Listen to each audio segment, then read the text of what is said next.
Good morning and welcome to As Goes Wisconsin, Tuesday, October 17th. Greg Bach is on the board and my Tuesday co-host from Devil's Advocates Radio. You can hear them across the Civic Media Radio Network every weekday from 4 to 6. Dominic Salvia.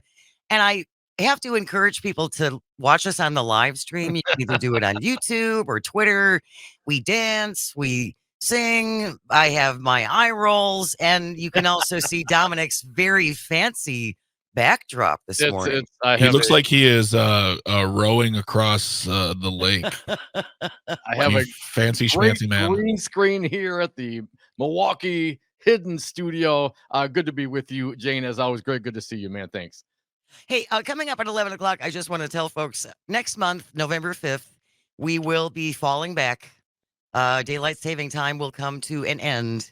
And the Sunshine Protection Act never got anywhere last year. But I want to know how people feel about it, because I have very strong opinions. You do? I know. I know. Weird how that works. Really, Jane's got strong opinions. Yeah, I know. It's going to shock you. But we want to get your take on daylight saving time. Should we keep it? Should it go away? What should we do? Should we just turn the lights off forever? That is coming up at 11 o'clock. 10:30, Dan Shafer from the Recombobulation Area will be joining us. And then at 11:30, we have a special guest. There's a women's conference happening in Milwaukee this weekend. Rachel O'Leary Carmona will be joining us at 11:30 to talk about the women's conference and what you can expect if you're going to be going to that. Maybe, you would consider going if you learn a little bit more about it. But we are going to start things off, Dominic, and you and I connected by phone just a little bit ago. This kind of got lost on Friday. It kind of got buried, and there's so much news all the time. It's just easy to gloss over some of these things. But we're going to talk about the Republican efforts to get rid of Megan Wolf, who is the head of the Wisconsin Elections Commission, because something happened on Friday that's kind of important, Dom. Jane, this is very important, and I think it goes to the core of what some of the issues that I have with our Republican friends. Lots of articles on this. I saw the one at the Milwaukee Journal-Sentinel yesterday. Molly Beck, the headline. It's so good. Molly Beck is so good. She's awesome. Despite public comments, Republicans concede in legal filing they lack grounds to oust Megan Wolf. Yeah. Wait, what? I know. Excuse me? Yeah, we've been going around and round and around and round about this, man. People are getting fired up, constitutionality, is she in the position? Can they throw her out? All these things, Jane. And then when it comes down to it, when the rubber has to hit the road, right, and they have to file a legal brief and be honest about it, well, at that point, only then do they say, well, yeah, no, actually, she's in the job legitimately, and we can't really do anything about it. And we just did this because we wanted to muck things up. Okay, they didn't necessarily admit that, but they said this effort to oust Megan Wolf was merely symbolic. Is that what it was? It was just symbolic, Dominic. It was performative politics, huh? Yeah, it was for no reason at all except to keep their base fired up, thinking that the election was stolen, which we have found time and time and time again. It was not stolen. And this goes back to remember when she was up for reappointment, and the Dems played it smart. They didn't vote, and so it was 3-0. So Republicans, and they said, well, they didn't have a quorum, right? They needed a majority. They needed 4 out of the 6, not 3 out of the 6. And even though that math wasn't there, even though it wasn't recognized as legal, quote unquote, the Republicans continued to move forward. Again, a little bit in the piece from Devin LeMahieu, the Senate Majority Leader, back at the time. They could have voted no. They didn't vote no. That would have been a tie vote, but it was unanimous. 3-0 is a 2/3 vote. I mean, literally, the words came out of the mouth. 3-0 is a 2/3 vote. Well, there's supposed to be 6 people voting. That would be, 50%. That's not 2/3, sir. So the whole thing, obviously ridiculous. And all the bantering and articles and discussions about it at the time, from then until now. And as Molly Beck points out in her fine report in the Milwaukee Journal-Sentinel, in Monday's filing, though, LeMahieu claimed the opposite, admitting that the commission's 3-0 vote on Wolf did not effectuate an appointment. Wolf is lawfully in her current position as a holdover, and that the Senate has no power to act on an appointment where there is no pending appointment. Now, this is an updated version from what we saw yesterday, Jane. Let me throw this out there.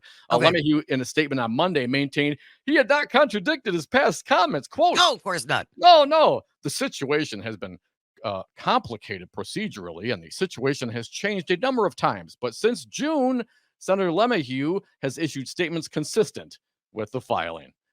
I'm not so sure about that, Jane. Well, and wasn't Robin Voss just on WISN TV on Upfront on Sunday, kind of contradicting the filing that was released on Friday? Yeah. Beck also points this out. Legislative leaders said in the filing that the Legislature's Joint Committee on Legislative Organization has no power to appoint interim administrator while Wolf is holding over, even though Voss on Sunday said the committee should begin the process of replacing her. Wait, what? And Robin Voss knew what was in the filings, right? So he knew it. He gets out there and he's saying this on Sunday that we should start the process. But when they file the paper, when the rubber hits the road, they have to be honest. They admit they have no power to appoint an interim administrator while Administrator Wolf is holding over. It's just remarkable to me that you can contradict yourself within a day. And it's just like, yeah, well, this is just how we do business now. Why would your constituents believe anything you say? That's the great point. And this becomes, and you get it, politicians lie, the whole thing. And I'm not going to do a both sides of them. I think we're in a different spot right now, my personal opinion. But even if you accept the fact that that's the case, then where's the self-respect for the Republicans and the megas and the GOP? I mean, you have this guy up there, telling you, and it's not just Voss, it's also LeMahieu, it's also Kapinga, right? Right. What they're telling you, we got to do something. She's there illegally, and this is wrong, and fired up. And when it comes down to it, no, that's not the case. And why would you? Where's the self-respect? Really? Would you, in a workplace situation, in a relationship situation, when is that ever acceptable? And why is it acceptable in a political situation?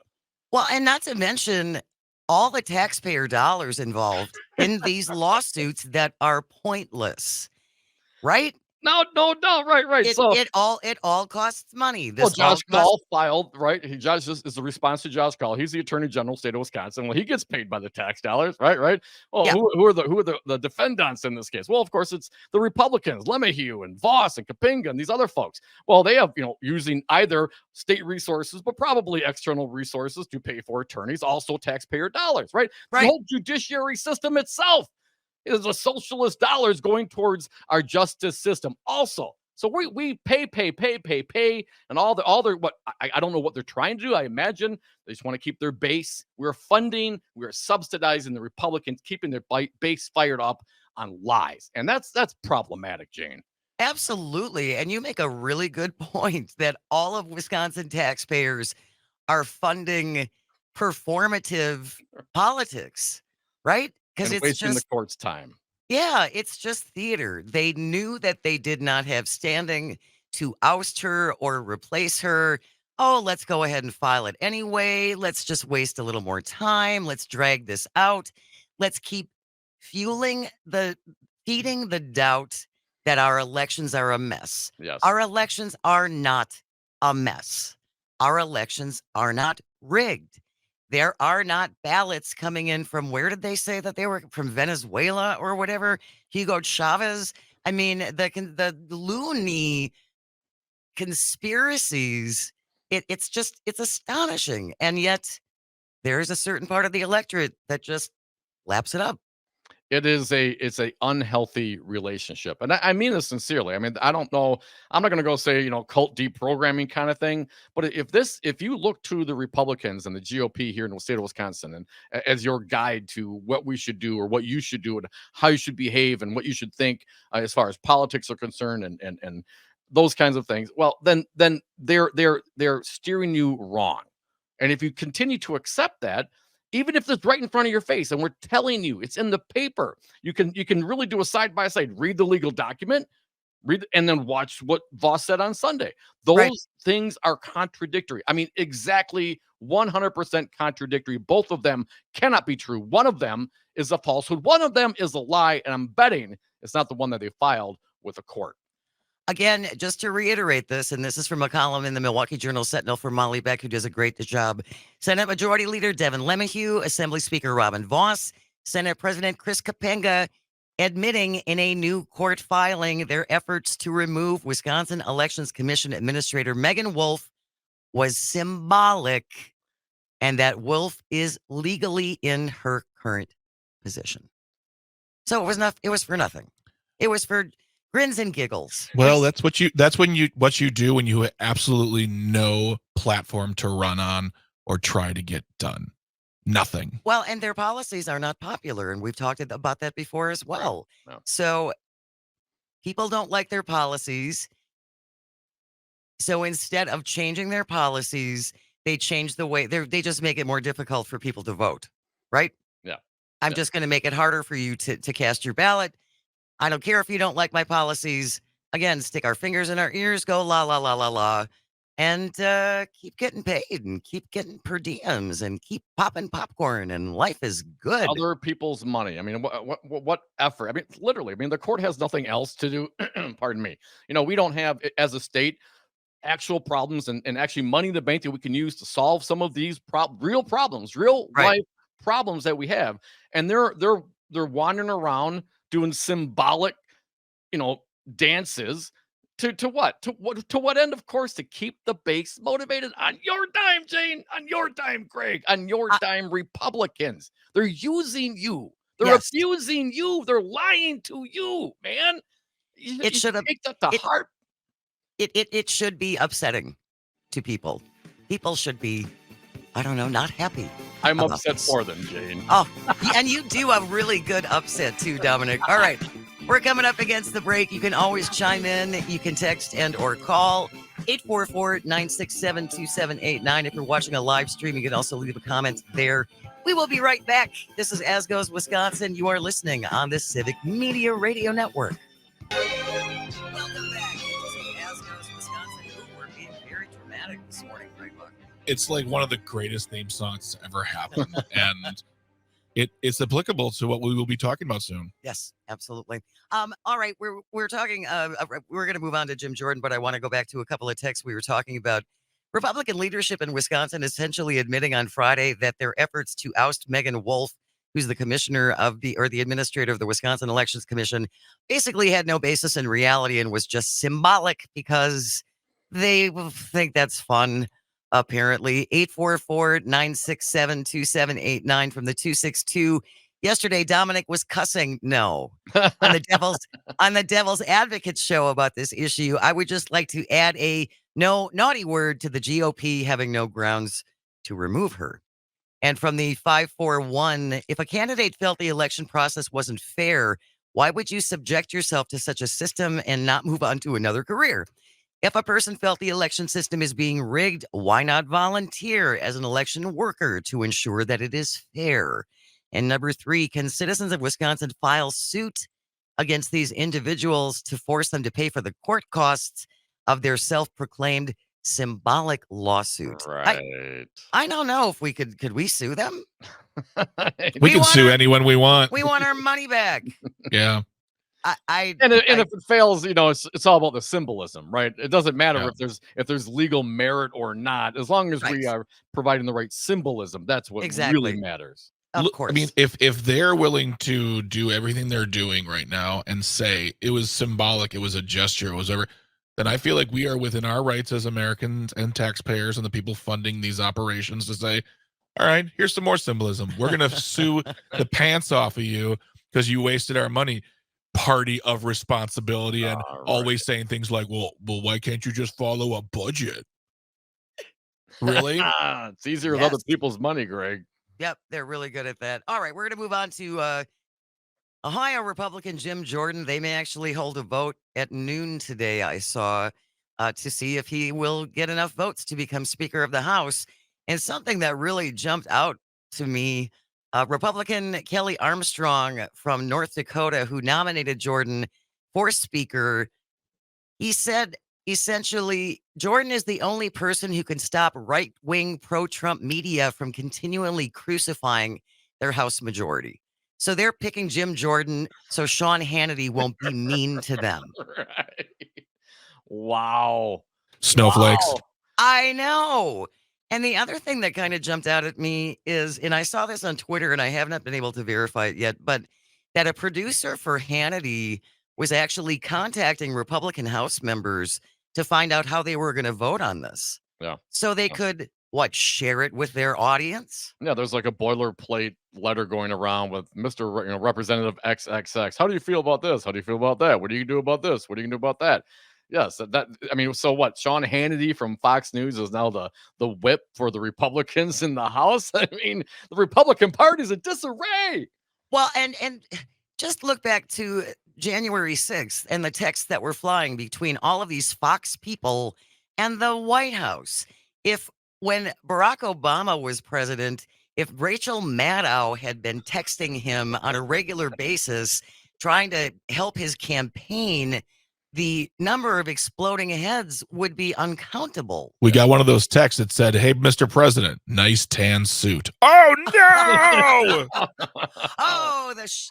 The drama, the scandal. The good old Oh, days. the fancy mustard. Oh, he's a fancy mustard person. You remember the Tea Party? They were adorable.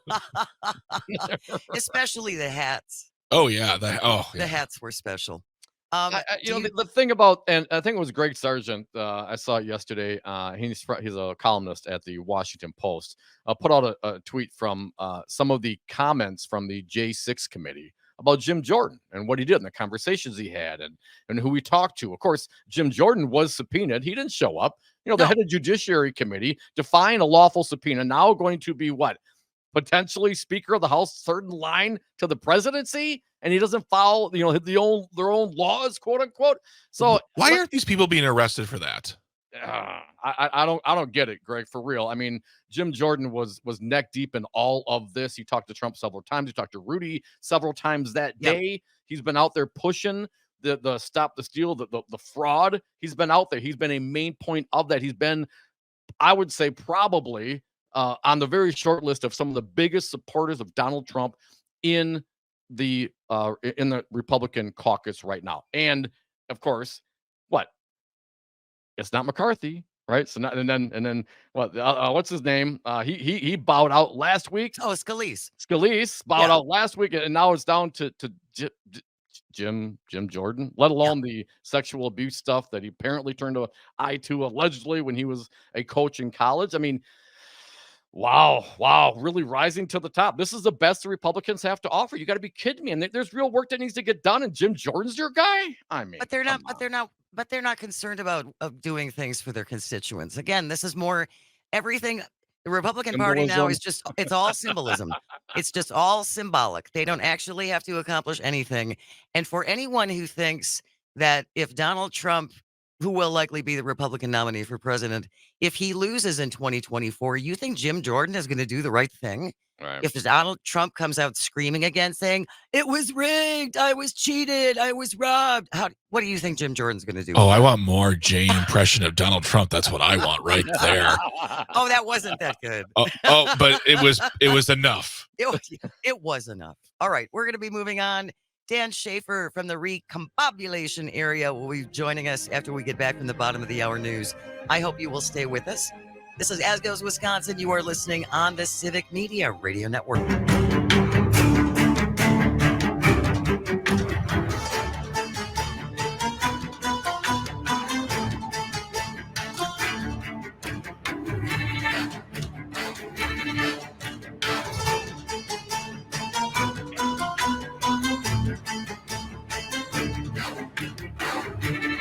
Welcome back to As Goes Wisconsin. Jane Metner in for Kristen Bry. Greg Bach is on the board. Dominic Salvia, my Tuesday co-host, while Kristen is out on maternity leave. And that music, of course, means our guest is the one and only Dan Shafer from the Recombobulation Area. And by the way, if you don't know this, the Recombobulation Area is a 10-time Milwaukee Press Club award-winning column. That's no small thing. Dan Shafer. Hey, Well, Dan. thank you for mentioning that. Yes, we have won. Our scrappy little independent publication has indeed won 10 Milwaukee Press Club awards. So thank you for pointing that out. So now Well, many people are saying this. Yeah. well, many people are. See, Yes. I just walk around being like, you guys know how handsome Dan Shafer is? That's all I do. I mean, sorry, I'll mention the paper more. Sorry. Well, speaking of your award-winning articles, your recent one is really, really excellent. I know you want a Brewers, AmFam Field deal to be done, but as you say in this recent column, this deal ain't it. This deal is not a home run. I think we have time to get it done right. And I think the priority for state lawmakers right now should be to get this deal done right and not just rush it around the bases and head home for the rest of the session here. I'm going to force so many baseball puns on you today. Greg's loving them. I can see on the video stream. Dan, I'm here for it. But as I said in the piece, I think, we should treat this more like a 7th inning stretch than the bottom of the 9th. I think there's room to improve this deal as it goes through the process here. There's a big vote today in a full vote of the state assembly at the session begins at 1 p.m. So that is going to be something to watch, but I had to weigh in on it. And so, yes, like you mentioned, I wrote a column about it. I think the deal as currently constructed is not one that we should support, but I think but I'm not an ideologue on this. I don't think I'm not completely opposed to any stadium funding in any capacity. And I think, if we look at the recent example of the deal to fund Pfizer Forum and create the Deer District and foster all kinds of development downtown, I think we should be using that as a successful model for how to construct this Brewers deal. And frankly, the Brewers deal is just much, much worse than the one to fund the Bucks. It's more public funding in the Brewers deal total than the total private and public contribution for the Bucks deal. It's just a massive, massive amount of money. And I think instead of, wanting to have the type of, transformative impact that the Bucks Arena did and wanting to foster development downtown, this one doesn't really look to do that as much. And why Brewers and officials and others backing this deal are standing in the way of wanting to generate economic development around the stadium is just incredibly puzzling to me. And then there's also the piece of the local contribution. This was funded for so many years as the 5-county stadium tax.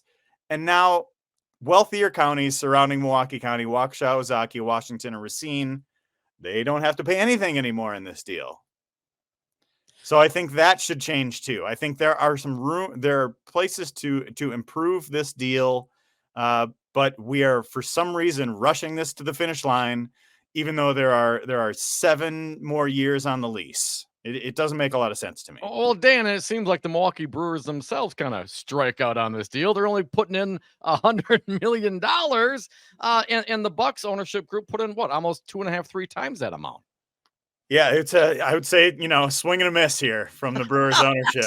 I changed my mind. I'm over this. I'm so over this. We got a half hour yet, Greg. You better hang in there. Dan, what is the rush though? Like you said, we've got the current deal lasts for another 7 years. So they can prove they can actually do something? What's the rush? I think there are some requirements within the way the stadium district is constructed. But, as I reported in my column today, there is a piece of the balance sheet within the stadium district that is really not being discussed. They have tens of millions of dollars in treasury bonds that could provide a short-term fix to address some of the maintenance and upgrades that they need. So even if they're saying, hey, we're cash poor right now, we need to make these upgrades to satisfy the terms of our lease, they could tap into those bonds as well. So I think what I really don't understand is why the urgency to do this now. I really think the priority for state lawmakers right now should be to get this deal done right, not just to get this deal done, because this is going to have impact for decades. Right. And I think, cementing this in its current form where it has a lot of problems would be a mistake. Greg, did you want it? So I asked, I can't remember if it was J.R. Radcliffe or Paul Noonan this, but and this is I understand if there's not a clear answer on this, but I feel like could it possibly be that one of the reasons why this is such a stuck in the mud situation is because the Brewers aren't really like I feel like when the Bucks came to us with the idea of revamping the Deer District, of giving us this whole new arena, this and better looking downtown area, it also came with this thing of like we want to play to win. We want a championship. We want to get a good team. We want to get great players, and we want to make this a championship town. And there was excitement and electricity on that. Some people disagreed with the funding, but there was still the idea that the Bucks organization were in it for the long haul with this city. I don't feel like we get that from the Brewers. I don't feel like we have any sort of, because they don't have like you've talked about having a beer district. There's no sense of like it's not a sense of like let's see how we can revamp this whole area and let's see if we can bring a ring to Milwaukee after so many decades of not having it. Is that part of the reason? It's just that the Brewers organization is sort of like, can we have our money, please? Thank you very much. Yeah, I think the Bucks approached this in such a better way than the Brewers have gone about it, and I think the Brewers have just not had the eye on the transformative impact of this investment. Like if you're going to spend hundreds of $millions on something, you should generate some economic development, some change in the immediate footprint of that. And I think it was Rick Schlesinger from the Brewers went on local TV and said they really want to preserve tailgate culture. And I think you can preserve tailgate culture by using, I don't know, 10,000 of the 12,000 parking spots that they have around American Family Field, and still actually generate some economic development for the reason. Like if the logic of spending this type of money is to generate economic development, why are they standing in the way of that in their immediate footprint? It makes absolutely no sense. Our guest is Dan Shafer from the Recombobulation Area. His latest article is talking about the proposed deal to keep the Brewers in Milwaukee. And you're kind of saying, Dan, the deal is okay, but it's close, but no cigar. Not yet. And you were just mentioning the parking spaces outside AmFam Field. They have more parking there than they do at Disney World. Right. Just wrap Yes. your brain around that. That's astonishing to me. And then their refusal, as you said, to even consider developing that into something that will also generate revenue. That makes no sense. Yeah, and they added something to kind of placate some of those concerns in the latest round of amendments. They added kind of what the city is referring to as a pathway to development, where they're creating a kind of a working group to study what development would look like. That's as far as they've gone on this. They've been very resistant to opening this up. You see in ballparks all over the country, there's a deal, in Las Vegas and Tampa Bay and Kansas City, and they're all talking about creating more around their stadium so it is a destination 365 days a year instead of just the 80 some home games that you might have during the baseball season. So I think that is a big piece of it here too. And I think, I quoted a Democratic Assembly representative in my piece, Evan Goyke, who's an influential member of the caucus, longtime member of the Joint Finance Committee. He wrote in his newsletter to constituents over the weekend that he wanted to get to a yes, but he's a no on this deal. He backed the Pfizer Forum deal. He was one of the, that is a deal that required Democratic votes in order for it to pass, because not every Republican was on board with that deal. And I think much the same dynamics are going to be here as well. Now, I do expect that this deal will pass today in the state assembly, but I think Evan Goyke is right to say that, this deal isn't one. I think he quoted it as saying, approach this issue with the hopes of supporting it, but I cannot support it. And I think this is a significantly worse deal than the one to fund Pfizer Forum. And I think the fact that we are not learning from that successful example in recent history is really a frustrating aspect of this. Well, it sort of, I guess, goes back to what I was just saying is like, it kind of, I mean, I don't know, as a Brewers fan, as the team, especially this season, there's a lack of vision for the team itself. It seems like there's a lack of vision for the organization too, when there is just, I mean, these are business people. These are business people, and these opportunities will increase the valuation of the team. And make them more money, and they're just still simply like, "Just give me my money. Let's play some baseball." Boo. 844-967-2789. If you want to check in, you can call, you can text at 844-96-PARTY. John from the Fall says, we've heard over and over the Brewers don't own the stadium they play in. It's owned by the taxpayers. Did anybody ever bother to ask why we don't just raise their rent to pay for the upgrades that they want? That's what landlords do when their tenants want improvements. They'll probably threaten to leave then.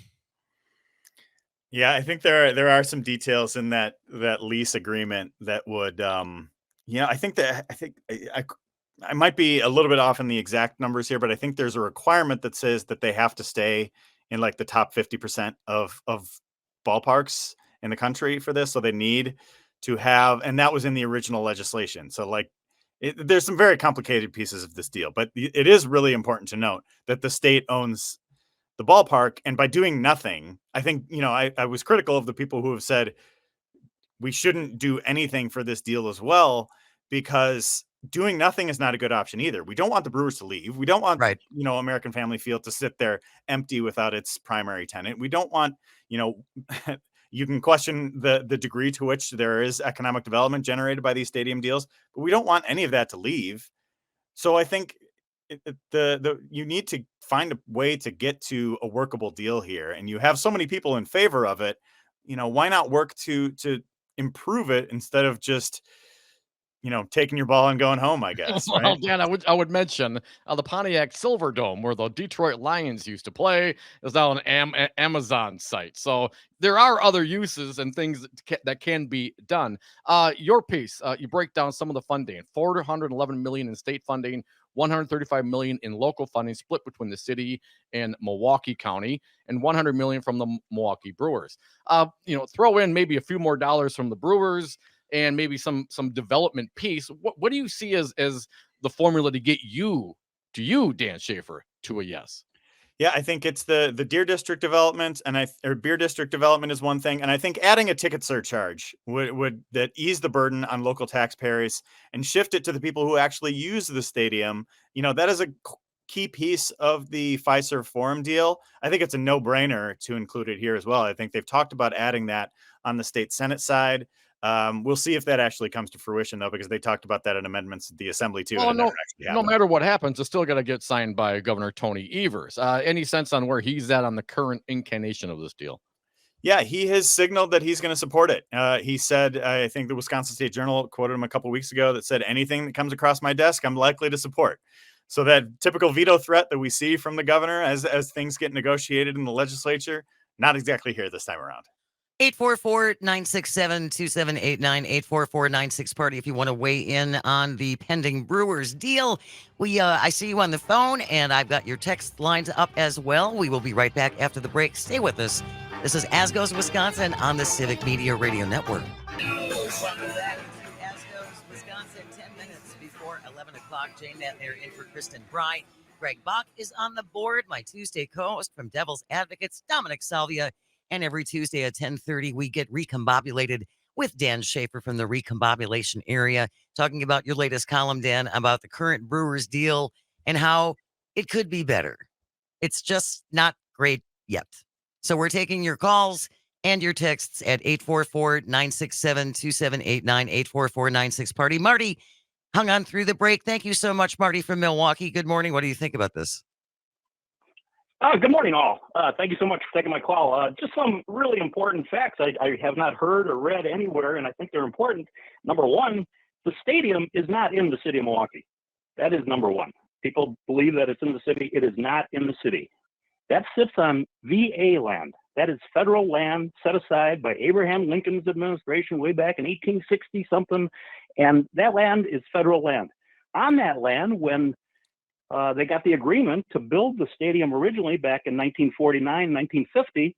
There was a deed restriction put on the land, which requires the ballpark to put up 500 tickets every day, every game, every event for veterans. I do not believe that's ever been done. Also, when the state puts in $411 million, does that not include the city of Milwaukee? Milwaukee is part of Wisconsin. Last I checked, Milwaukee is part of the county, and now Milwaukee is going to pay its own tax. So that, in my mind, that looks like triple taxing the city of Milwaukee. And all these other cities and counties aren't involved in this funding, but they all get to keep their seats on the board, which is an all-white board usually. It really does not address the inequity that goes on at the stadium. Is that stadium for all the people in the region, or is that just for the you know, you know what I'm saying? There are no events for African Americans. There are few events for Mexican Americans. This entire stadium is for a certain segment of the population, yet they come to the city of Milwaukee with 300,000 people of color and ask them to pay for the stadium. I'm sorry, I appreciate you listening, but those are some important points that have not been addressed. Thank you. Yeah, absolutely, Marty. Thank you so much. And I think you make an excellent point about the fact that they love sticking it to Milwaukee. They just do. The Republican lawmakers in Madison, Tommy Thompson said it years ago, stick it to Milwaukee. They adopted it then. That has never gone away as far as I can see. Yeah, this deal definitely falls hardest on I don't know, I guess someone like me who lives in the city of Milwaukee. I'm getting taxed as a city resident and a county resident and a resident in the state of Wisconsin. And I think, you know, the suburban counties, I think they can afford it. I think they could afford to contribute a little bit to this deal. And I think using the MMAC's own data from their commission study, which, surprise, said that it was a great idea to fund the ballpark. And you can see a piece on the Recombobulation Area from Marquette professor Phil Rocco breaking down why that might not actually be the case.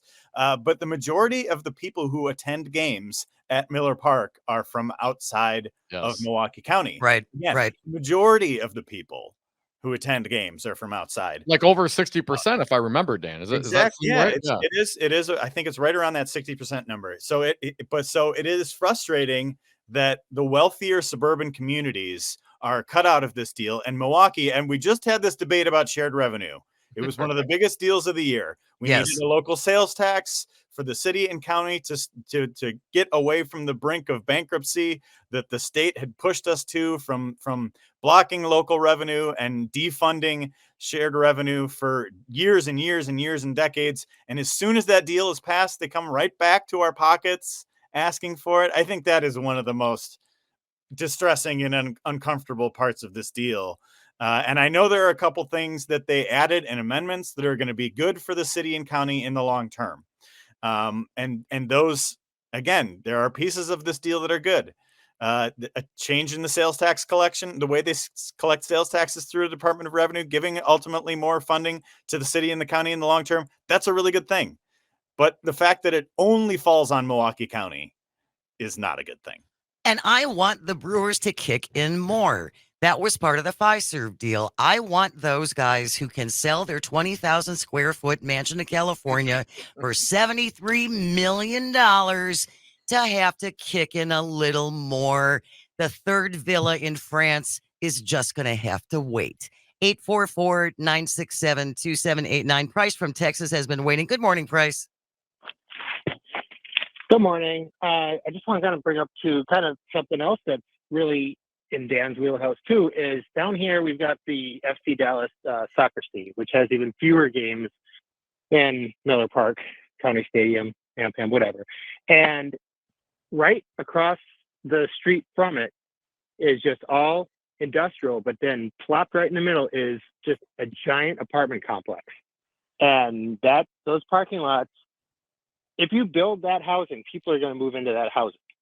It's not going to sit there vacant. It's going to be a moneymaker. So that area there that no one parks in, even when this game was full for the playoffs, there were still no cars parked there.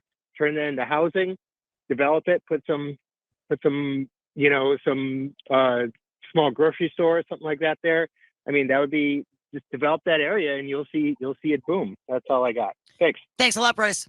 You can always check in at 844-967-2789, 844-96-PARTY. You can call and or text. State funding of AmFam Field should be tied to home runs. For every home run by the Brewers, the state tosses in $1,000. Come on, performance based, right? Yeah, Performance based payment. It's more creative than the approach they're bringing to this. I mean, come on, you gotta have some creativity in these deals. And Jane, I was making a bet here on when you would bring up that California mansion. Right? I had it in our first segment, so you beat the over under there for me. Yeah. It makes me crazy, Dan. And yeah. you're the one who wrote the article that brought that to my attention. That drives me cuckoo. It really does. Cuckoo for Cocoa Puffs. That we just accept this and it's fine. Yeah. That I don't understand our willingness to say, you're right, rich person, you should keep all your money. And we'll just give you everything that you want. Because you're the job creators. I'm not feeling that. Yeah, it's a real foul ball there, right? Oh! Over here. Greg's done I'm it. doing my Greg as much as possible while I can. Dan Shafer from I see that 11th award going away. Dan Shafer from the Recombobulation Area joins us every Tuesday at 10:30. Thank you so very much, Dan. Really appreciate you. Read his column on this. It's fantastic, and it's longer than any college paper I have ever written. But check it out. Dan Shafer, thanks again. We will be back after the top of the hour news to talk about daylight saving time. Stay with us. You're listening to As Goes Wisconsin. We are on the Civic Media Radio Network.